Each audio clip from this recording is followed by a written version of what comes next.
ఇంట్లోనే కూర్చొని యేసు ప్రభా నువ్వు దేవుడు అంట కదయ్యా, నాకు పలానా బాధ ఉంది, పలానా సమస్య ఉందా, తీసివేయండి, అది పోతే నేను మిమ్మల్ని నమ్ముకుంటానని మీరు ఇంట్లోనే ఉండండి, మీతో మాట్లాడతాడు దేవుడు. జస్ట్ మీకు ఏది కావాలంటే అది అవుతుంది. ఇప్పుడు ఈ క్రైస్తవుడికి ఏం చెప్తున్నాడు వినండి. నాకు ముగ్గురండి, ఇద్దరు ఆడపిల్లలు. ఆడపిల్లలు దిగులు లేదయ్యా.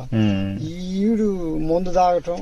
ఈ భూమి మీద ఉన్న రోజులు ఏదో ఒక దిగులు ఉంటది, ఏదో ఒక బాధ ఉంటది. అవన్నీ దేవుడే మనకు పెడతాడు కావాలని. అది చూడండి కదా, ఇప్పుడు హిందువుల దగ్గరికి పోయి నీకేమైనా బాధలుంటే తీసేస్తాడు, ప్రేయర్ చేసుకోమని చెప్పాడా. క్రైస్తవుడి దగ్గరికి వచ్చి నీకు బాధలుంటే కావాలని వాళ్ళ దేవుడే పెడతాడంట. ఇక్కడ తీసేయడు, పెడతాడు, అక్కడ తీసేస్తాడు. వీటన్నిటిని మనం నెరవేర్చుకుని వెళ్ళిపోవాలి. ఈ బాధ అనుభవించి వెళ్ళిపోవాలి. వీటి గురించి నువ్వు పట్టించుకోవద్దు అసలు. ఈ లోకం శాశ్వతం కాదు. ఇవన్నీ అద్దె మనుషులు, అద్దె పొలాలు, అద్దె ఇండ్లు, అద్దె సరేనా, వీటన్నిటిని కట్ చేసే చూడండి. అద్దె పెళ్ళాలంట, అద్దె పెళ్ళాలు కూడా ఉంటారన్నమాట. ఇటు తెచ్చుకుంటున్నాడు. అయితే ఏం టెంపరీ. వీళ్ళు పాము కంటే డేంజరు, 2 నాలుకల ద్వారా నేను పదే చెప్తా ఉంటా కదా.